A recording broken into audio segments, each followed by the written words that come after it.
How to assess property value. Well, welcome back. I'm Ted Thomas. I've been involved in the tax lien certificate and tax deed business for over 30 years.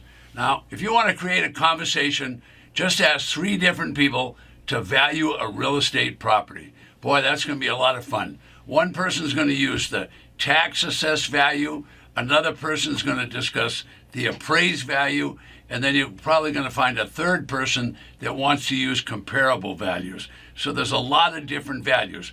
But in the tax lien and deed business, whenever they post a property for auction, they will put the tax assessed value. So that's what we're going to use as our baseline when we're in this business. Now keep in mind the market value is going to be very important also, because that's what you're going to try to sell it for.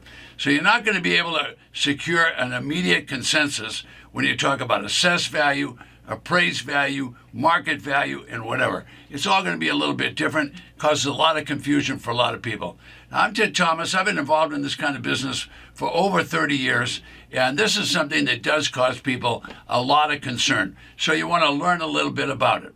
Okay, now, I'm in a non-traditional part of the real estate business, which is a subset of traditional real estate, which would be homes and what you and I would call houses, vacant residential lots that are buildable, small apartments, small office building, even some small farms. Even 3 and 5 acre lots are considered traditional real estate. But we're talking about non-traditional real estate, and that's basically what's happened to that real estate. It's the same kind of real estate, however, it's in tax default, and the county has sent those people default notices, and they're in the process of confiscating the property, and the county will sell those properties for very low prices just because they want to get the revenue for the taxes. So I'll be right back to tell you more about that non-traditional part of the real estate business.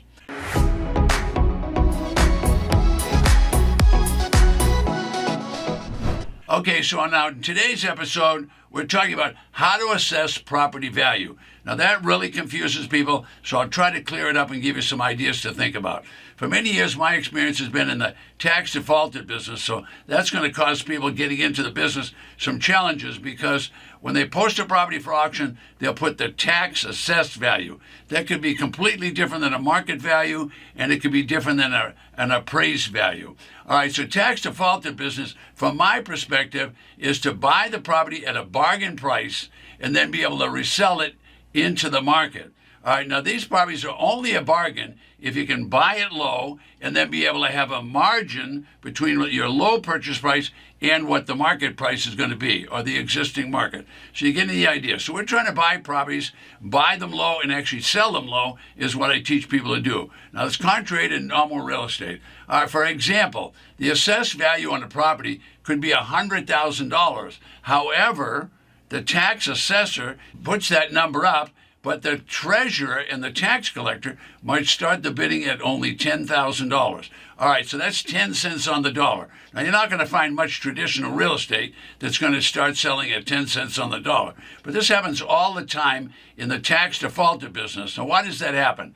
Well, the government starts the auctions sometimes 60, 70, 80% below the tax assessed value. Now, why would they do such a thing? Well, the government doesn't want these properties, and what they did is they got them, they seized them, they confiscated them from people that didn't pay their tax. These properties are used and abused. Some are junk, some are okay, and they're just ready to go back into the market. But the government doesn't want the property, so they're discounting 60, 70, 80%.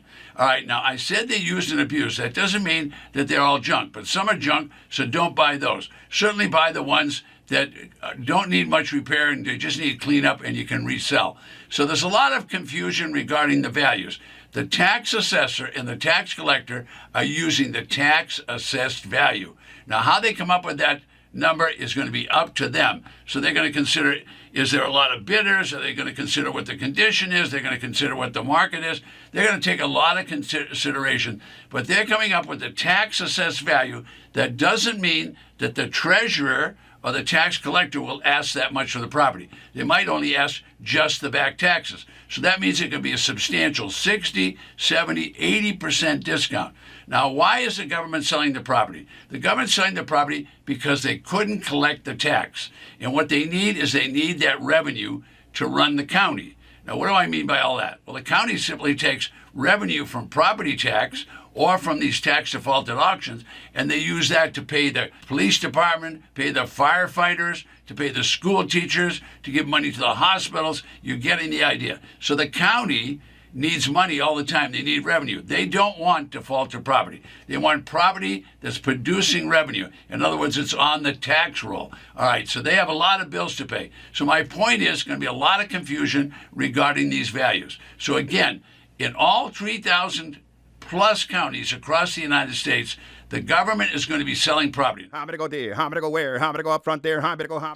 Now, who's the government? It's going to be the local counties. All 3,000 plus counties are authorized to sell tax defaulted property. And half of those counties are even authorized to sell tax lien certificate.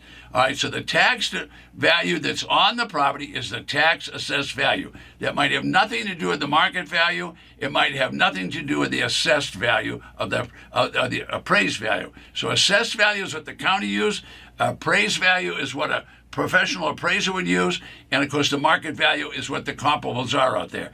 All right, so the county is going to try to figure out best they can what their tax assessed value is, and you'll always know that. All right, so the local government always is going to have a price on their property, but it's the tax assessed value. Remember, the county doesn't want this property. The county wants to sell this property because they need that revenue to pay the county employees. You see those little white circles?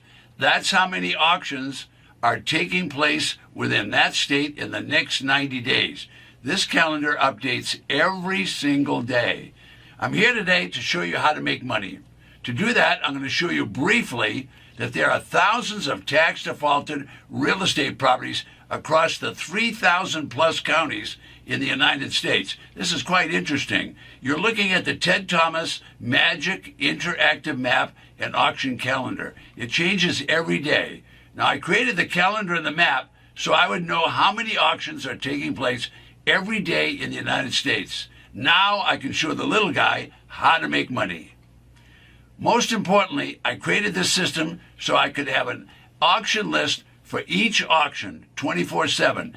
Tax defaulted property is important to the county. It's a revenue source for them. It creates considerable revenue for the county, which they need. So don't think for a second that property taxes are not a major income for the county. All right, the counties and the municipalities, they have authority not only in their jurisdiction to levy the tax, but they have the authority to collect the taxes, which means they can go out and they can confiscate those properties. All right, so I'm not an attorney, I'm not a CPA, I'm an author and a publisher, I'm not an appraiser or tax assessor or anything like that. I'm just an author and I teach people how to do that. So this has nothing to do with what would happen with state and federal taxes. This is only what has to do with taxes in local counties, and the tax is primarily on residential real estate, or what we call traditional real estate. Now, there's no hidden agenda. They'll put a tax assessed value on every property, dramatically different than any market value or an appraised value. All right, so what are you going to do about all this? You're going to have to learn a little bit about this before you attend the auction so that you know. So you're going to have to look at your exit strategy. You're going to have to look at what you're going to pay for the property and know what your exit strategy is so that you know that you have margin between when you bought and when you're going to go ahead and sell the property. All right, so these are all revealed. There's no hidden agenda. They don't hide any of this. Everybody gets to know what it is. The local county, when they're selling the property, the treasurer is in charge of the auction. Treasurer and tax collector are in charge of the auction. They need money to operate so they can pay the county employees. So they might start the auction at a very low price. So the tax assessed value could be clear up at $100,000 I mentioned earlier, and they might be selling it for 10 cents on the dollar. The treasurer will take into account what's going on in the marketplace. But if the treasurer wants, they could start the auction at $100. Now, just because the auction started at $100 does not mean that the property is going to sell for that. So savvy investors, what do? Well, they get some training and they learn about these different assessments, and then they know what they're going to do when they get to the auction. So you have to know by looking at the property and checking its condition. So you want to make sure there hasn't been a hurricane, or there wasn't a fire, or it was next to a pig farm. And then they're also going to, what else are they going to check? They're going to check and make sure that they've looked and seen what comparable values are so they can sell it. So selling the property is going to be your responsibility. So you're going to be able, in many cases, to buy them low, but you don't want to keep bidding up and bid too much so you can't sell the property. That's all very important. Don't forget, request your free auction list right below me.